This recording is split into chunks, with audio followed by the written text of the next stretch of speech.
Hi! అందరికీ నమస్తే అండి. ఈరోజు నేను మీకు ఈ వీడియోలో సొరకాయతో పచ్చడి ఎలా ప్రిపేర్ చేసుకోవాలో చేసి చూపిస్తానండి. సో, వీడియోని ఎక్కడా కూడా స్కిప్ చేయకుండా ఫస్ట్ నుంచి లాస్ట్ వరకు చూసేయండి మరి.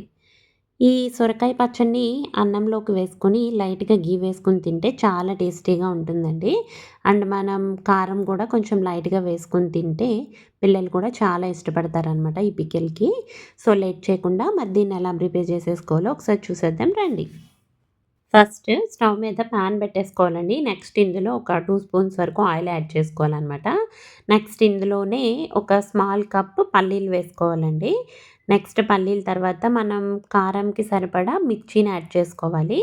నేను ఇక్కడ ఒక 7-8 మిర్చిని ముక్కలుగా కట్ చేసి వేసుకున్నానండి. సో, మీరు కూడా కారం చూసుకొని వేసుకోండి. నెక్స్ట్ ఇవి కూడా యాడ్ చేసేసుకున్న తర్వాత 1 స్పూన్ వరకు జీలకర్ర యాడ్ చేసుకొని వీటన్నింటిని కూడా ఫ్రై చేసేసుకొని మిక్సర్ జార్‌లోకి తీసుకొని పక్కన పెట్టేసుకోవాలి. నెక్స్ట్ ఇదే ప్యాన్‌లో ముక్కలుగా కట్ చేసుకున్న సొరకాయ ముక్కల్ని యాడ్ చేసేసుకోవాలి. సో, వీటిలోనే పసుపు, సాల్ట్ కూడా యాడ్ చేసుకొని మూత పెట్టేసి ఒక 10 మినిట్స్ పాటు మీడియం ఫ్లేమ్‌లోనే మగ్గనివ్వాలండి. మనకి సొరకాయలోంచి వాటర్ అవి ఊరుతాయి కదా! సో, అవన్నీ ఎవాపరేట్ అయిపోయే వరకు మనం వీటిని కుక్ చేసుకోవాలనమాట. సో, మీడియం ఫ్లేమ్ మీద పెట్టి ఉంచేసేయండి. 10 మినిట్స్‌కి మూత తీసి చూస్తే ఇలా వాటర్ ఇలా ఉన్నాయండి. సో, ఇప్పుడు ఇందులో ఏం చేయాలంటే మీడియం సైజ్‌వి ఒక 2 టమాటోస్ తీసుకొని ముక్కలుగా కట్ చేసుకొని వేసేసుకోవాలి. నెక్స్ట్ అలాగే లెమన్ సైజ్ అంతా చింతపండు కూడా వేసుకోవాలండి. సో, వీటన్నింటిని కూడా ఒకసారి మిక్స్ చేసేసుకొని మళ్ళీ మూత పెట్టేసి మరొక 5-6 మినిట్స్ పాటు మగ్గించేసుకోవాలనమాట.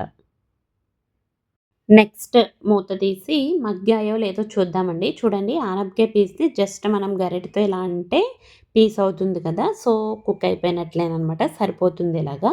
సో, వీటిని మనం ముందు మిక్సీ జార్‌లోకి పల్లీలు అవన్నీ బా ఫ్రై చేసుకొని పెట్టుకున్నాం కదండీ! వాటిని పౌడర్ చేసేసుకోండి ఫస్ట్. సో, అది పౌడర్ చేసేసుకున్న తర్వాత ఇవి కూడా కుక్ అయిపోయినన్నిటిని కూడా అందులోకి ట్రాన్స్‌ఫర్ చేసేసుకొని వీటిని కూడా జస్ట్ పల్స్ ఇచ్చి స్టాప్ చేస్తూ మిక్స్ చేసేసుకొని పక్కన పెట్టేసుకోండి. నెక్స్ట్ ఇప్పుడు ఈ చట్నీకి తాలింపు వేసుకోవాలండి. తాలింపు కోసం ఇలా పాన్ పెట్టుకొని 2 స్పూన్స్ ఆయిల్ యాడ్ చేసుకోండి. ఆయిల్ అయ్యాక తాలింపువి జనరల్‌గానే ఆవాలు, జీలకర్ర, పచ్చిశనగపప్పు వేసుకొని ఫ్రై చేసుకోండి. ఇవి కొంచెం ఫ్రై అయ్యాక వెల్లుల్లి రెబ్బలు కూడా యాడ్ చేసుకోండి.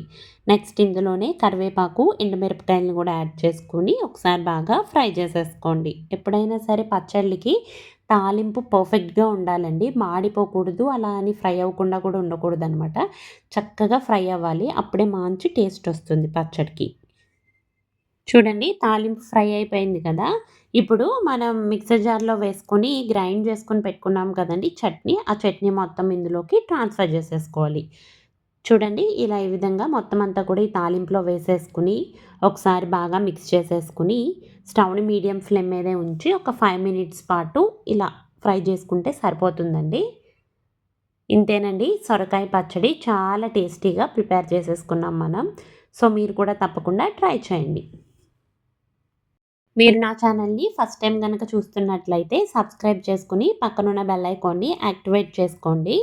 అలాగే లైక్ చేయటం మాత్రం అస్సలు మర్చిపోవద్దండి. అప్పుడే ఈ వీడియో మరికొంతమందికి షేర్ అవుతుంది.